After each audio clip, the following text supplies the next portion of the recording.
입니다. 아멘. 할렐루야. 지금 우리나라는 전쟁 중에 있습니다. 그러니까 우리나라뿐만 아니라 전 세계가 지금 전쟁 중에 있습니다.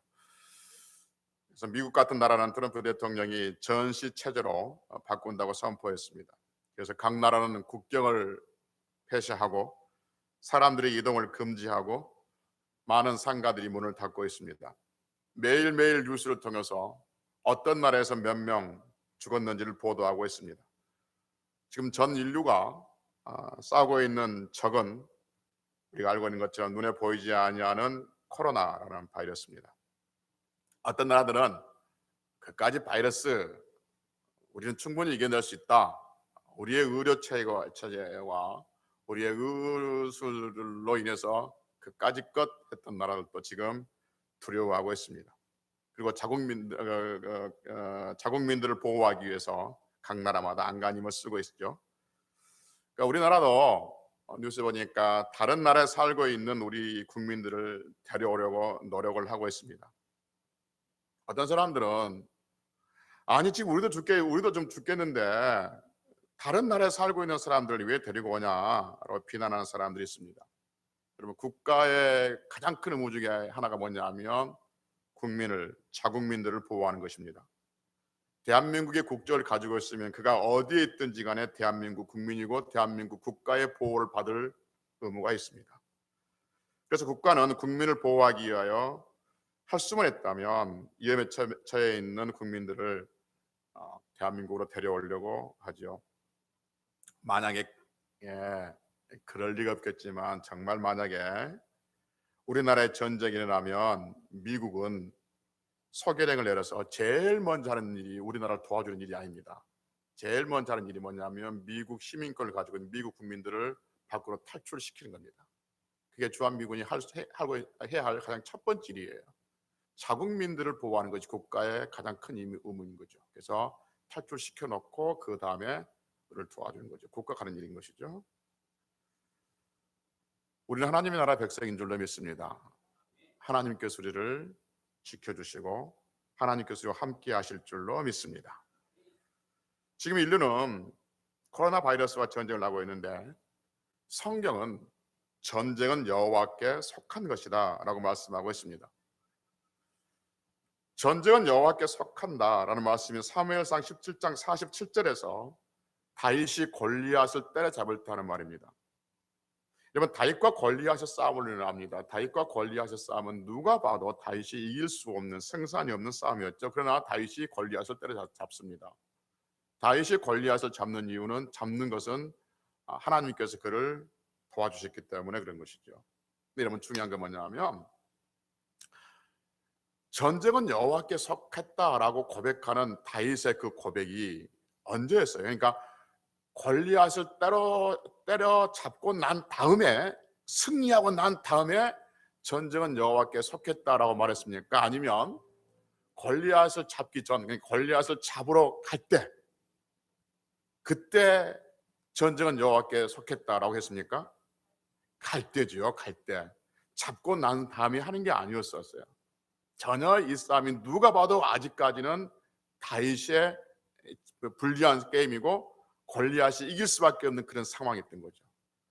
그때 다윗은 말하기는 전쟁은 여호와께 속한 것이다라고 골리앗을 잡으러 갑니다.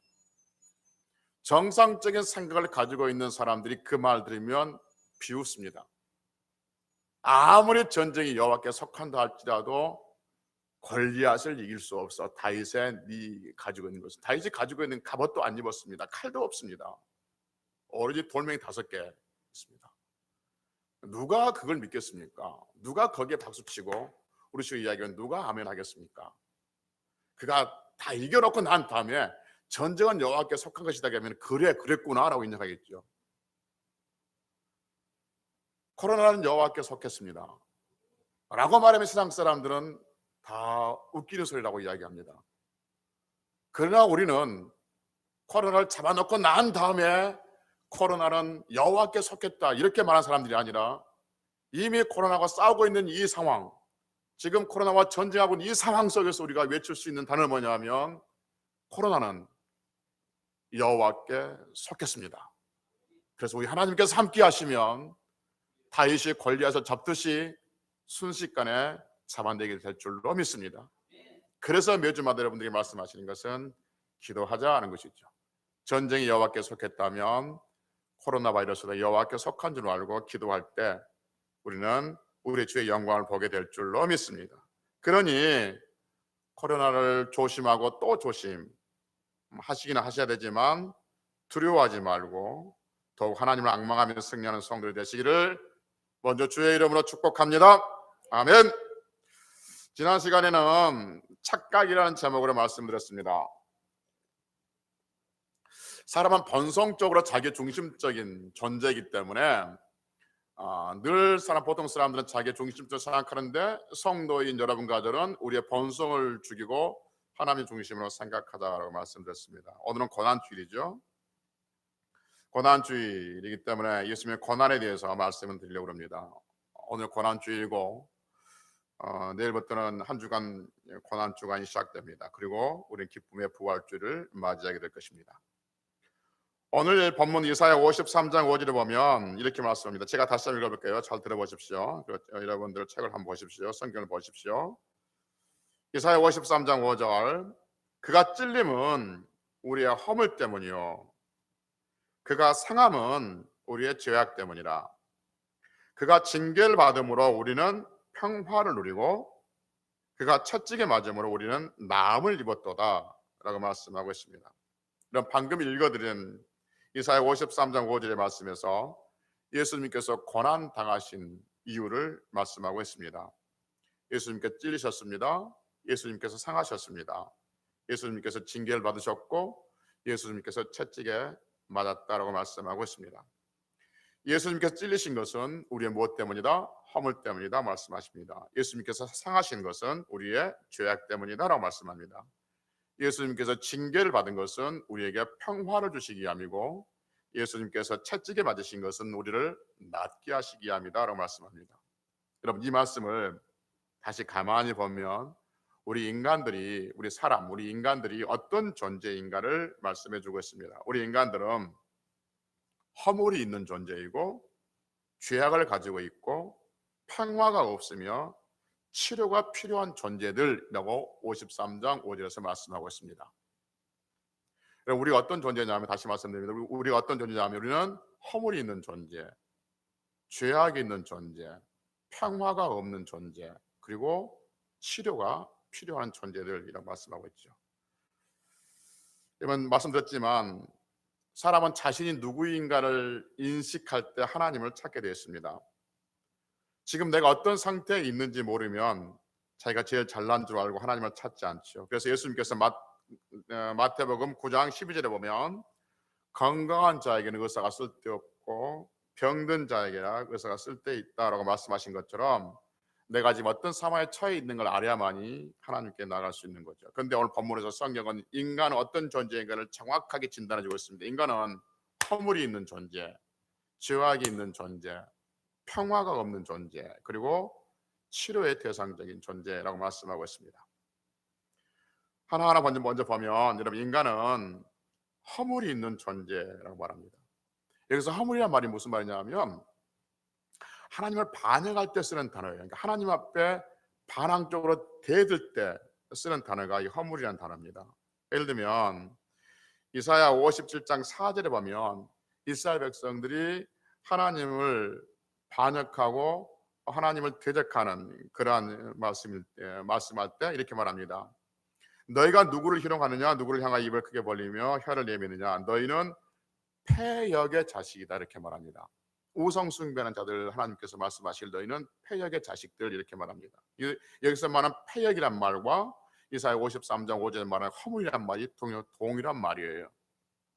그래서 허물이란 말이 무슨 말이냐면 하나님 섬기지 아니하고 하나님께 대드는 사람들,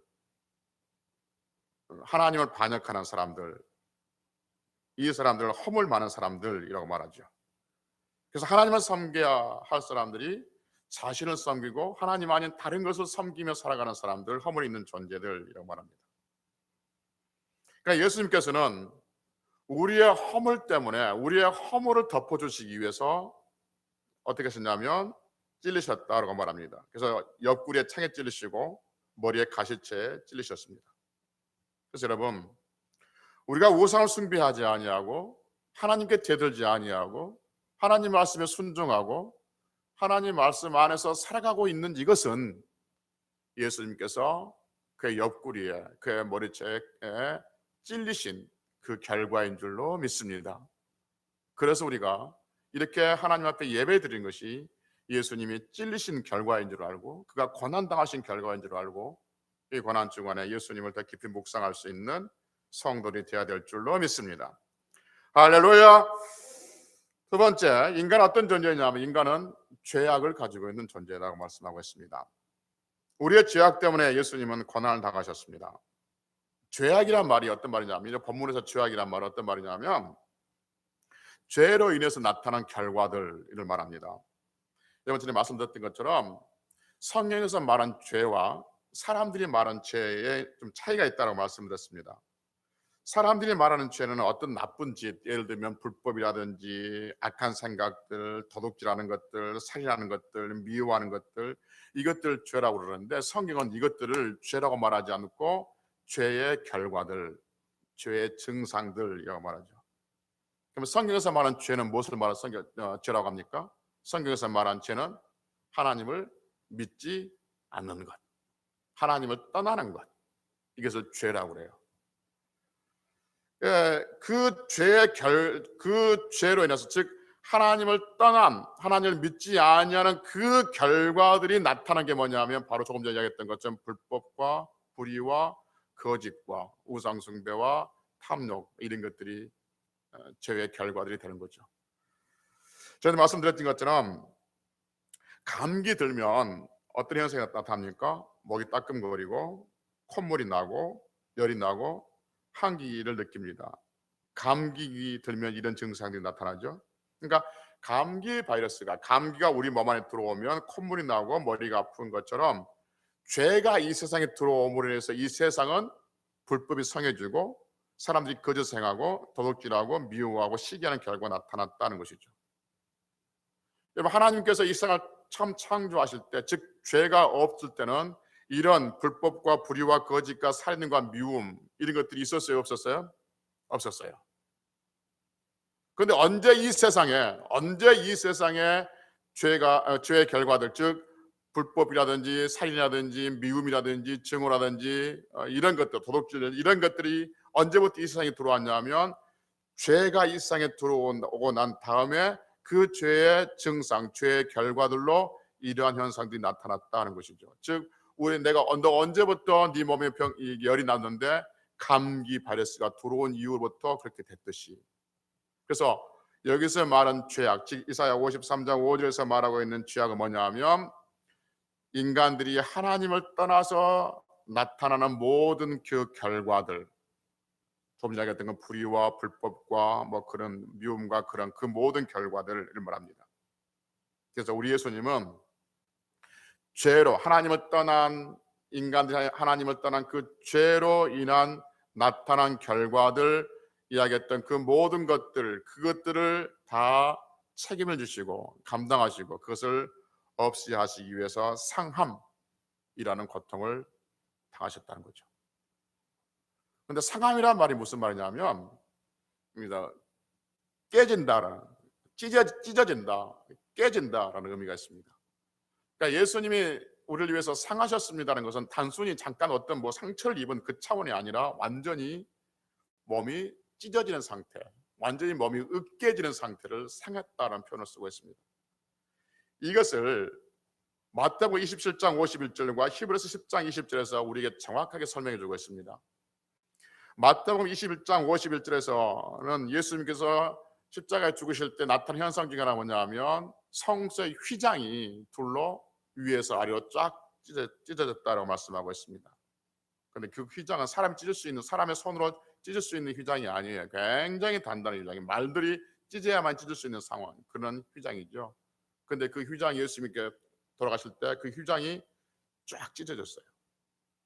이 상황을 히브리서 10장 20절에서 우리에게 다시 설명해 주기를 그 휘장은 예수님의 육체다라고 말씀하고 있습니다. 성경 정확하게 설명해 주고 있어요. 그래서 예수님께서 십자가 죽으실 때 휘장이 찢어졌는데 그 휘장은 예수님의 육체를 의미한 것이고 그 찢어진 그 상태가 바로 오늘 이사야 53장 5절에서 말하고 있는 상함이라는 것이죠. 예수님께서는 자신의 육체를 찢으셔서 그런 고난을 당하심으로 말미암아 여러분과 저의 죄악을 감당해 주신 줄로 믿습니다. 그래서 고난주간을 맞이해서 묵상하는 것은 예수님이 우리의 죄악을 감당하시기 위해서 그 육체를 찢으시는 그런 상함의 고통을 당하셔야 하기 때문에 우리는 이제 한 주간을 보내면서 평생을 보내면서 어떤 죄악도 우리를 주관하지 못하게 하며 그렇게 살아가야 될 줄로 믿습니다. 아멘. 세 번째, 인간 세상에는 평화가 없다라고 말합니다. 그래서 예수님은 우리에게 평화를 주시기 위해서 징계를 받으셨죠. 여기서 말하는 평화는 분쟁, 전쟁이 없는 상태이죠. 우리가 잘 아는 샬롬이라는 뜻입니다. 여러분, 성경에서 이 평화, 평강이란 말을 쓸 때는 어떤 의미가 있냐면 하나님의 다스림이 있는 곳, 하나님의 임재가 있는 곳, 이것이 평화로운 곳 이렇게 말합니다. 오늘 우리 권사님 또 집사님들 중에 이 헌금 기도에 하나님 임재가 있기를 원합니다라고 기도했는데 그 하나님 임재가 있는 곳이 뭐냐면 평화가 되는 거죠. 그것을 우리가 설명해 주는 게 뭐냐면 사사기 6장에 보면 기드온의 이야기에서 우리가 잘 나타내고 있습니다. 여러분, 기드온 시대에 미디안이라는 그 나라 족속들이 수시로 이스라엘을 쳐들어와서 전쟁을 하고 약탈해 갑니다. 그래서 이스라엘 백성들은 늘 불안해요. 언제 쳐들어올지 몰라서, 언제 약탈당할지 몰라서 늘 불안해 살고 있는 거죠. 그런데 어느 날 하나님께서 기드온에게 오세요. 이스라엘 땅에 임재하세요. 그때 기드온이 뭐라 하냐면 여호와 살롬이란 말이에요. 그러니까 여호와 살롬이 뭐냐면 하나님의 임재가 있는 거예요. 그러니까 예수님께서 이 땅에 오실 때 하늘은 영광의 땅에는 뭐요? 평화예요. 그러니까 예수님이 이 땅에 오시는 것, 하나님의 임재가 임하는 곳, 그것이 평화로운 상태가 된다는 것이죠. 그래서 하나님의 다스림이 있으면 모든 분쟁과 전쟁, 갈등과 대립은 사라지게 된다는 거죠. 여러분, 세상은 평화를 원합니다. 그러나 세상 어디에도 평화는 없습니다. 늘 전쟁의 불안이 도사리고 있고 이웃 나라 또는 이웃끼리 갈등과 분쟁이 있습니다. 서두에 말씀드렸지만 지금은 코로나 바이러스와 전쟁 중에 있죠. 그래서 사람들은 불안해합니다.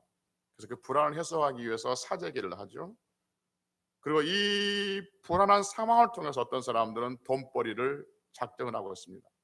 마스크를 사재기를 해서 돈벌이를 하려고 그러고 소독제를 사재기해서 돈벌이를 하려고 하고, 유럽에서는 아시아 사람들을 무슨 나쁜 바이러스 퍼뜨리는 사람들 취급해서 인종차별을 합니다.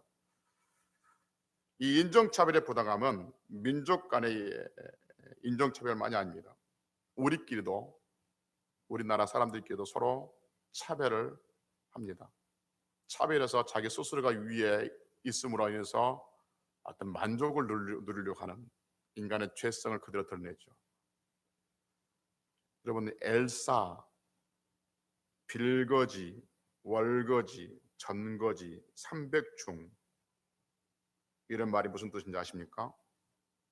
엘사는 그 겨울왕국이라는 유명한 영화에 나오는 주인공 이름이 엘사인데, 엘사는 무슨 뜻이냐면 LH 아파트에 사는 거지, 엘사랍니다.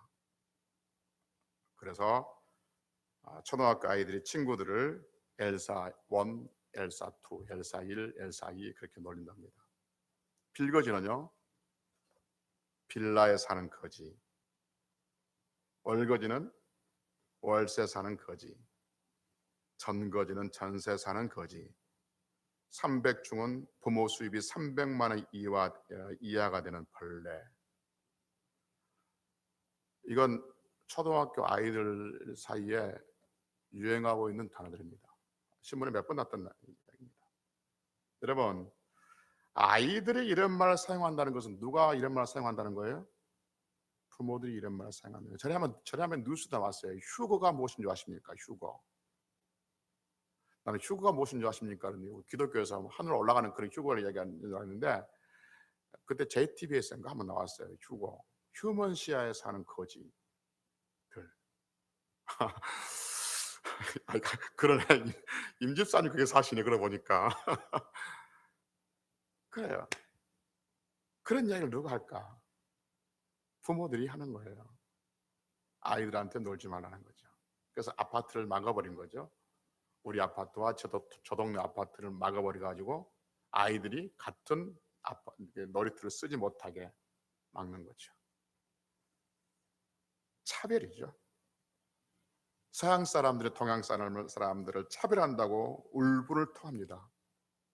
그러나 우리는 누군가를 차별하지 않고 있지 않습니까? 점검해야 합니다. 왜 이런 차별, 왜 이런 분열, 왜 이런 갈등이 인간 사이에서 끊임없이 나왔을까? 죄의 결과들인 것이죠. 사람들은 평화를 원하지만 이 세상은 평화가 없습니다. 그래서 너와 나와 같은 것을 꼴을 못 보고 내가 네 위에 있을 때 어떤 평안함과 안정함을 느끼는 죄의 결과들을 우리는 살고 있는 것이죠.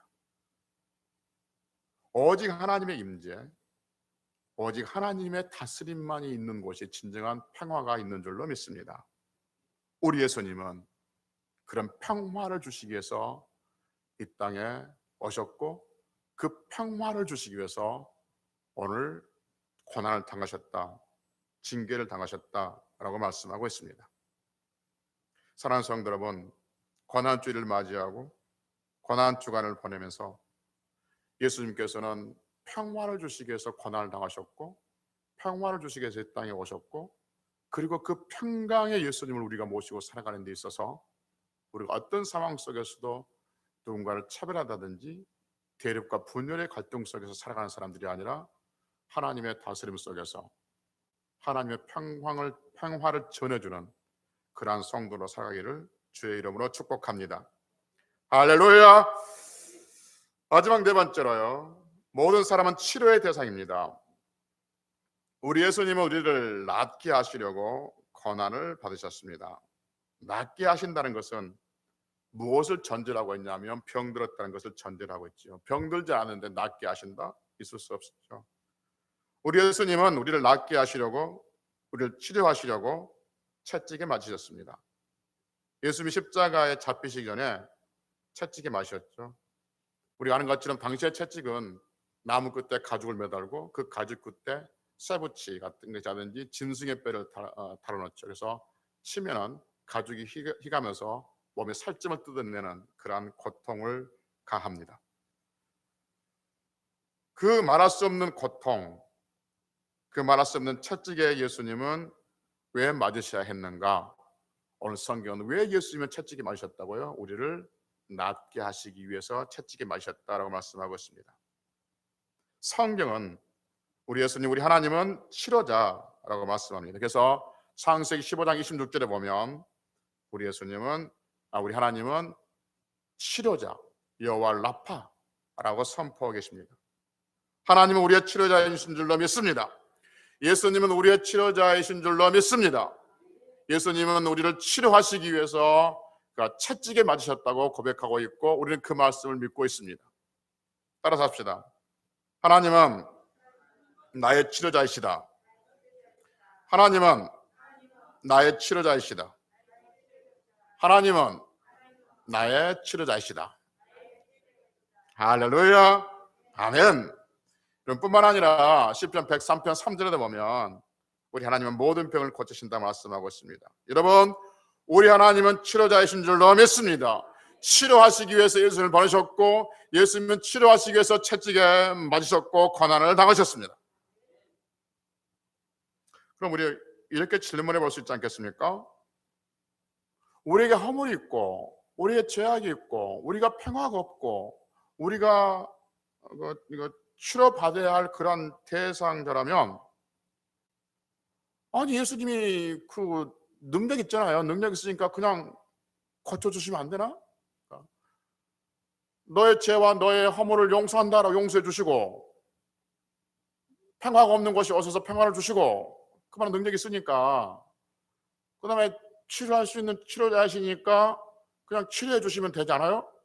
근데 왜 고난을 받으심으로써 우리를 그렇게 치료해 주실까? 라는 의문이 생기죠. 고난 당하지 않고는 이 문제를 해결할 수 없나? 해결할 수 없단 말이죠. 왜냐하면 좀 전에 말씀드렸던 것처럼 여러분, 하물과 죄와 또 뭐 평화가 없는 것과 병든 것은 무엇의 결과라고 그랬어요? 죄의 결과이죠. 그게 그 자체가 죄가 아니래요. 그건 죄의 결과예요. 목이 아프고 열이 나는 것이 그 자체가 감기가 아니에요. 그건 감기 결과죠. 그 죄의 결과가 바로 허물과 이 죄와 평화가 없는 것과 병든 것이 죄의 결과인 거죠. 그래서 죄를 잡아야 되는 거죠. 근데 성경은 죄의 값은 뭐라? 사망, 죽음이라고 말한 거예요. 로마서 6장 23절에서 이렇게 말씀하고 있어요. 그래서 예수님께서는 허물과 죄와 그 다음에 평화가 없는 것과 분쟁과 갈등, 그 다음에 병든 것, 이것을 잡기 위해서, 이것을 없이 하기 위해서 뭐 하냐면 죄를 잡는 거죠. 그 죄의 값이 뭐냐면 사망이에요. 죽음인 거죠. 그래서 예수님은 고난을 당하셔 죽으심으로 그 죄를 잡아내시고, 그 죄를 잡아내심으로 죄의 결과들 없이 하시기 위해서 고난을 당하셨다라고 성경을 말씀하고 있는 거죠. 그래서 고난주일이 성도에게 있어서 너무 중요한 주일인 거죠. 이 고난주일이 없으면 부활주일도 의미가 없는 거죠. 왜냐하면 고난이 없는 부활은 있을 수 없기 때문에, 죄로 인해서 죽지 아니하면 부활이 있을 수 없기 때문에, 죽어야만 부활이 있기 때문에 그런 것이죠. 그래서 성도에 있어서 고난주일이 너무 중요한 거예요. 부활주일도 중요하고. 그런데 지금 이렇게 예배 드리는 것이, 저만 그렇겠습니까? 우리 모두 그렇고 목사님들 다 지금 너무 안타까워. 오늘 성찬식도 해야 되는데 그렇게 하지 못하고 있고, 같이 모여서 같이 고난주일 묵상하고 성도의 교제를 나누고 그렇게 예배를 드려야 되는데 그러지 못하고 있다는 것이 안타깝습니다. 그러나 또 가정에서 예배 드리고, 그럼에도 불구하고 우리 마음속에 고난주일의 중요성을 알고 있기 때문에 우리가 또 위로를 받고 있는 거죠. 여러분, 우리 예수님은 우리의 죄를 없이 하고 죄 결과들을 없이 하기 위해서 찔림을 당하는 고난을 당하셨고, 상하는 고난을 당하셨고, 징계를 받는 고난을 당하셨고, 채찍에 맞는 고난을 당하셨습니다. 그래서 우리의 죄를 다 용서해 주셨고 죄의 값을 갚아주심으로 말미암아 여러분과 저는 이 모든 죄의 허물에서 우리는 자유함을 얻게 되어지고 하나님의 자녀가 되고 하나님을 아버지라 부르는 위대한 성도들인 줄로 믿습니다. 할렐루야. 그러니 세상을 살아가면서 어떤 힘든 일을 만난다 할지라도 하나님은 내 아버지야, 내가 하나님의 자녀야 라는 그런 자긍심들을 가지고 승리할 수 있는 성도들이 되시기를 바랍니다. 성경은 시편 27편 3절에 보니까 이렇게 말씀합니다. 군대가 나를 대적하여 진칠지라도 내 마음이 두렵지 아니하며 전쟁이 일어나 나를 치려 할지라도 내가 오히려 안전하리로다 라고 말씀하고 있습니다. 지금 코로나가 우리를 대적하고 우리를 치려 한다 할지라도 우리는 두려워하지 않고 평강의 하나님이 나를 다스리는 한 주간이 되어서 부활의 아침을, 부활주일을 기쁨을 맞이할 수 있는 성도들이 되시기를 주의 이름으로 축복합니다. 축복합니다. 축복합니다. 아멘.